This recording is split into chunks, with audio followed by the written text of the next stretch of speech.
నమస్తే, this is Sourya. Welcome to our channel. ఈ రోజు మనతో పాటు సీనియర్ జర్నలిస్ట్ దాము బాలాజీ గారు ఉన్నారు. వారితో మాట్లాడతాం. నమస్తే సార్. నమస్తే.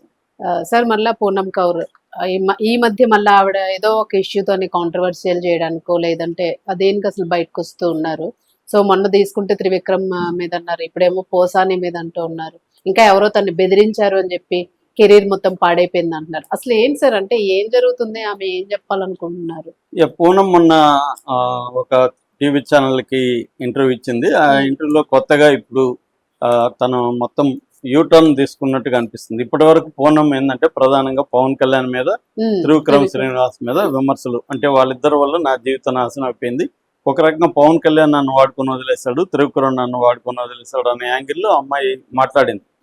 మొన్న అయితే డైరెక్ట్ గా త్రివిక్రమ్ శ్రీనివాస్ గురించి ఒక పిఆర్ఓ ఆయన ఇంటర్వ్యూ షేర్ చేస్తే స్రవంతి రవికిషోర్ త్రివిక్రమ్ మధ్య నువ్వు నాకు నచ్చావుకు సంబంధించిన ఇంటర్వ్యూ చేస్తే ఆయన కొన్ని సినిమాలు డబ్బు తెస్తాయి, కొన్ని సినిమాలు పేరు తెస్తాయి, కొన్ని సినిమాలు మాత్రం గౌరవం తెస్తాయని మాట్లాడితే అసలు ఈయన గౌరవం గురించి మాట్లాడుతున్నాడు, ఇతను చాలా దుర్మార్గుడు, హీరోయిన్ల జీవితాలతో ఆడుకొని వదిలేస్తాడు, ఇవన్నీ కూడా చేసింది.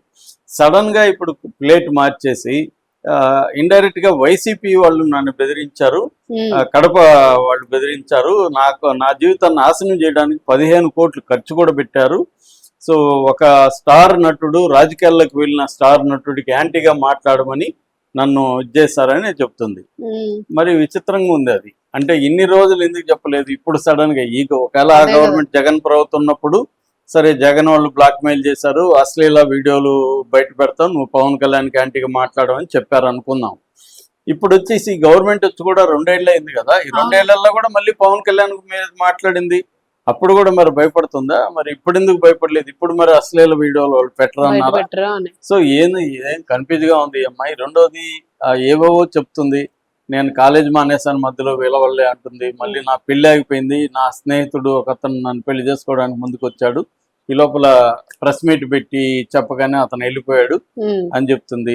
సో ఇది నిజంగా ఆ అమ్మాయికి అయితే ఒకటి, ఆ అమ్మాయి హీరోయిన్ మెటీరియల్ అయితే కాదనేది తేలిపోయింది. క్యారెక్టర్ ఆర్టిస్ట్ చేయాలి. క్యారెక్టర్ ఆర్టిస్టులకి నిజంగా ఇవాళ ఏదో ఒక పొలిటికల్ పార్టీ, అందులో వైసీపీ అనుకుంటే ఆపగలరా అండి? వైసీపీకి సినిమా ఇండస్ట్రీలో ఏం పట్టుందని ఆపగలరు? పైగా తెలుగు అనుకుంటే సరే పట్టుంది, ఆపుతారు. తమిళ్లో చేసింది, కన్నడలో చేసింది, అక్కడ పోయి కూడా వీళ్ళు ఆపారా? సో ఆ అమ్మాయి కెరీర్లు ప్లానింగ్ లో కావచ్చు, ఆ అమ్మాయికి ఉండే లిమిటేషన్ వల్ల కావచ్చు, అమ్మాయికి ఛాన్సులు రాలేదు.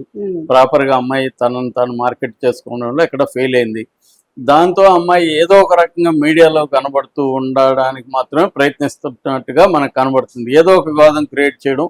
ఇప్పుడు ప్రాపర్ గా తనకి పలానా వల్ల అన్యాయం జరిగితే దానికి ప్రాపర్ మెథడ్స్ ఉన్నాయి, పోరాడచ్చు. లేదు సైలెంట్ గా ఇదంతా వేస్ట్, మన వల్ల కాదనుకున్నప్పుడు తన కెరీర్ ని బిల్డప్ చేసుకోవడం మీద ఫోకస్ చేయొచ్చు. అవేమి చేయాలి? కన్ఫ్యూజ్ గా ఉంది. ఇప్పుడు అన్ని నా గురించి అన్ని తెలుసు, నా స్నేహితుడు పెళ్లి చేసుకోవడానికి ముందుకు వచ్చాడు అంటుంది. మరి పోసాని కొత్తగా ఏం చెప్పాడు ఈ అమ్మాయి గురించి? ఎవరికి తెలియని విషయాలు ఏం చెప్పాడు? అసలు పోసానికి పూనమ్ కౌర్ కి తెలియదు, అదేమి జరిగిందో కూడా మనకి తెలియదు. ఇప్పుడు సడన్ గా అంటే పోసాని అంటే ఇక్కడ వైసీపీ అండి, పోసాని వైసీపీని టార్గెట్ చేస్తూ అమ్మాయి మాట్లాడుతుంది. ఇప్పుడు అంత ప్లేట్ ఎలా ఇచ్చేసిందంటే, నేను పవన్ కళ్యాణ్ విమర్శించడానికి ప్రధాన కారణం వైసీపీ వాళ్ళే అన్న నెరేటివ్ ని ఇప్పుడు తీసుకొచ్చింది, కొత్తగా తీసుకొచ్చింది. ఇది ఎవరు కూడా నంబరు. దీని వల్ల వైసీపీకి తెగేదేం లేదు, ఇటు పవన్ కళ్యాణ్కి వచ్చే లాభం కూడా ఏం లేదు. ఈ అమ్మాయి వల్ల లాభం లేదు, నష్టం లేదు. ఎందుకంటే ఈ అమ్మాయి లాభం కలిగించి లేదా నష్టం కలిగించే స్థాయిలో లేదు. అమ్మాయి ఒక ఎక్స్ నటిగా చెప్పుకోవచ్చు తప్ప ఇప్పుడేం ప్రజెంట్ లో అమ్మాయికి ఏమి ఏంటంటే యూట్యూబ్ ఛానల్ కి ఇంక వేరే ఏమీ లేనప్పుడు ఇలాంటి వాళ్ళని ఇంటర్వ్యూ చేస్తూ ఉంటారు. సో వాళ్ళు ఏదో వివాదంగా మాట్లాడితే కొంత వ్యూస్ వస్తాయనేది తప్ప నిజానికి ఆ అమ్మాయి వల్ల అమ్మాయి ఏం మాట్లాడినా కూడా లాభం లేదు. నాకు ఏమన్నా కాంక్రీట్ గా ఉంటే మరి పోసాని కృష్ణమురళి ఇప్పుడు అధికారంలో లేడు, నిజానికి ఆయన చావు కూడా చెవులు మూసారు, జైలుకి వెళ్ళి వచ్చి ఆయన ఎక్కడున్నాడు కూడా ఎవరికి తెలియదు. మరి ఇప్పుడు కేసు పెట్టచ్చు కదా, కేసు పెట్టచ్చు కదా డైరెక్ట్ గా. ఇట్లా పైగా ఏం చెప్తుంది, అతను ప్రెస్ మీట్ వల్ల మా అమ్మకు గుండెపోటు వచ్చిందని చెప్తుంది. మరి సీరియస్ అలిగేషన్ అయినప్పుడు కేసు పెట్టు. సో కేసు పెట్టి పోరాడచ్చు. సో ఇదంతా ఏంటంటే ఏదో రాజకీయ రంగు ఈమె ముందు నుంచి కూడా ఒక రాజకీయ రంగుల్లో ఉంచి, అంటే సినిమా ఫ్లాప్ అయింది కాబట్టి పొలిటికల్ గానే పవన్ కళ్యాణ్ బ్లాక్ మెయిల్ చేసి అక్కడేదో పోస్ట్ పొందాలన్నది మనకు కనబడుతుంది. అందుకని దుర్గా టెంపుల్ కి రావడం, అప్పుడప్పుడు విజయవాడకి రావడం, ఇవన్నీ కూడా జరిగింది. ఆమె అక్కడ ఏదో పోస్ట్ కూడా ఇస్తారన్నట్టుగా, అంబాసిడర్ ఏదో ఇస్తామని, కల్చరల్ అంబాసిడర్ ఏదో ఒకటి ఇస్తారని కూడా టాక్ వచ్చింది. సో ఇప్పుడు మరి అది ఇవ్వట్లేదు కాబట్టి ఇలాగా మాట్లాడుతుందా, వాళ్ళకి అంటే జగన్కి హాని చేస్తే వీళ్ళు మనకి హెల్ప్ చేస్తారు అనేసి ఏమన్నా చెప్తుందా అనేది తెలియదు.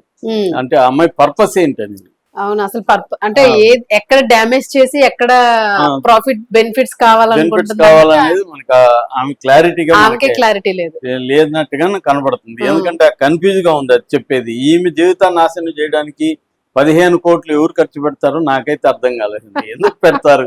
ఆమె జీవితం ఏమి నాశనం అయిపోయింది. ఇంటర్నేషనల్ పాపులర్ ఉన్న హీరోయిన్, ఆమె జీవితం నాశనం వల్ల ఎవరికేం లాభం? సో ఇదంతా ఏంటంటే, ఒక పక్కేమో త్రివిక్రమ్ని బదనాం చేస్తుంది. త్రివిక్రమ్ ఏమో పవన్ కళ్యాణ్ గురువు, మరో పక్కేమో వైసీపీ వాళ్ళు టార్గెట్ చేశారు, నన్ను బెదిరించారు, బ్లాక్ మెయిల్ చేసి పవన్ కళ్యాణ్ యాంటీగా మాట్లాడమన్నారు అనేది చెప్తుంది. మరి దీన్ని ఎలా అర్థం చేసుకోవాలి? దాని దగ్గర ప్రూఫ్స్ ఏంటి ఆమెకు? సో ఇవేంటంటే నోటుకొచ్చినట్టు మాట్లాడేస్తే చర్చ జరుగుతుంది కొద్ది రోజులు అన్నట్టు ఉంది తప్ప, ఈ మధ్యకాలంలో అంతా కూడా ఎవడు ప్రూఫ్లు పెట్టడం కానీ, దానికి ఆధారాలు చూపించడం కానీ లేదు. ఏదో బురద వేయడం, వాడు తుడుచుకుంటారు. వాళ్ళు కూడా బురద వేయబడిన వాళ్ళు కూడా ఉంటే ఉన్నలే బురద, మనం ఎందుకు తుడుచుకోవాలని గమ్మన ఉంటున్నారు. ఏ వర్షమో పోతుందిలే దాని పాటికి, మళ్ళీ మనం తుడుచుకోవడం దాన్ని పబ్లిక్ కానీ అనవసరంగా అని. సో ఇదంతా కూడా ఏంటంటే టీ కప్పులో తుఫాన్ అంటారు పాత సామెత. అలాగా ఇది అప్పుడప్పుడు వచ్చి ఇలాగేదో 2 మాటలు మాట్లాడడం, లేదు నా జీవితం నాశనం కావడానికి వేరే వాళ్ళని చెప్పడం. చాలా సార్లు ఏంటంటే సెల్ఫ్ పిటి అంటారు. అంటే ఇప్పుడు చాలా మంది వాళ్ళ ఫెయిల్యూర్ ని వాళ్ళు ఓన్ చేసుకోవాలి. అంటే నువ్వు ఇమడలేకపోయావు సమాజంలో, లేకపోతే నువ్వు ఈ ప్రతి ఫీల్డ్ కి కొన్ని లాజిస్టిక్స్, కొన్ని నెసరీ కండిషన్స్, సఫిషియెంట్ కండిషన్స్ ని ఫిల్ చేయాలి. ఒక్కోసారి సఫిషియెంట్ నెసరీ కండిషన్ ఫిల్ చేస్తాం. ఇప్పుడు ఒక డైరెక్టర్ అవ్వాలి, ఏం చేయాలి? అతను స్క్రిప్ట్ రాసుకోవాలి, హీరోలకో ప్రొడ్యూసర్లకో వెళ్ళి కథ చెప్పాలి. ఇది నెసరీ కండిషన్. కానీ ఇలా చెప్పిన వాళ్ళకి అందరికి వస్తుందా? రాదు. అంటే సఫిషియెంట్ కండిషన్ ఇంకేదో ఉండాలి. అది ఏంది? లక్ కావచ్చు, ఇంకేదో కావచ్చు, కులం కావచ్చు, ఇంకోటి కావచ్చు, అది తెలియదు.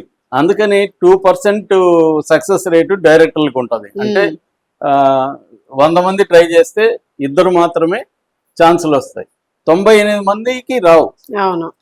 ఎందుకంటే ఫీల్డ్ లో ఉన్న కండిషన్స్ అవి, తక్కువ మంది ఛాన్స్ ఉంటది కాబట్టి. ఈ 98 మంది ఎవరినో నిందిస్తుంటారు, ఇండస్ట్రీలో కులం ఉందనో ఇంకోటనో నిందిస్తుంటారు. అంటే గ్రౌండ్ రియాలిటీని అర్థం చేసుకోవాలి. వీళ్ళ పరిస్థితి కూడా నటులది ఇంకా ఘోరం డైరెక్టర్ల కంటే. సినిమాలు పోయినాయి అంటే జనాల మీద పడి నా కెరీర్ నాశనం ఫలానా వాళ్ళు చేస్తారనో, ఫలానానో, ఇంకోటి చెప్పుకుంటుంటారు.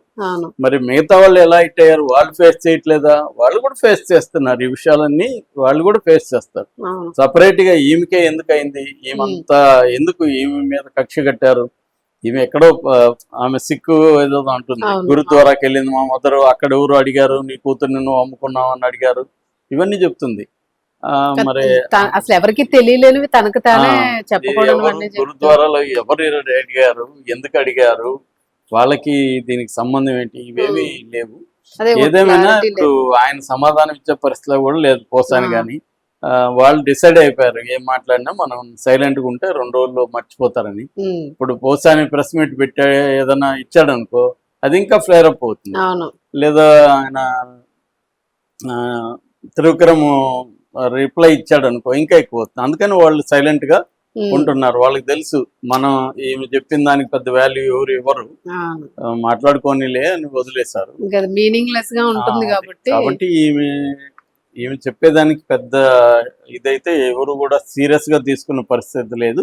అప్పుడప్పుడు ఒక టైం పాస్ కి పోసాన మీద చేస్తారు. చెప్పిందంట, లేకపోతే వాళ్ళ మీద చెప్పిందంట. తెలుగుదేశం వాళ్ళు కూడా నిజానికి ఇది ఉపయోగించుకోవచ్చు, కానీ అవును. వాళ్ళు కూడా ఉపయోగించుకోవడం మానేశారు. ఇదేం పెద్ద అంటే వర్త్ చూస్తారు కదా సార్ వాళ్ళు కూడా, వర్త్ ఇదేం పెద్ద అవసరం ఉంది. ఉపయోగపడదులే, అనవసరం పెంట తప్ప అని వాళ్ళు కూడా, వాళ్ళ మీడియా కూడా దీన్ని పెద్ద హైలైట్ చేయట్లేదు. రైట్, మొత్తానికి ఆవిడ కన్ఫ్యూజన్ లో ఉంది, మిగిలిన వాళ్ళు కన్ఫ్యూజన్ లో పెడతా ఉన్నారు. Thank you sir.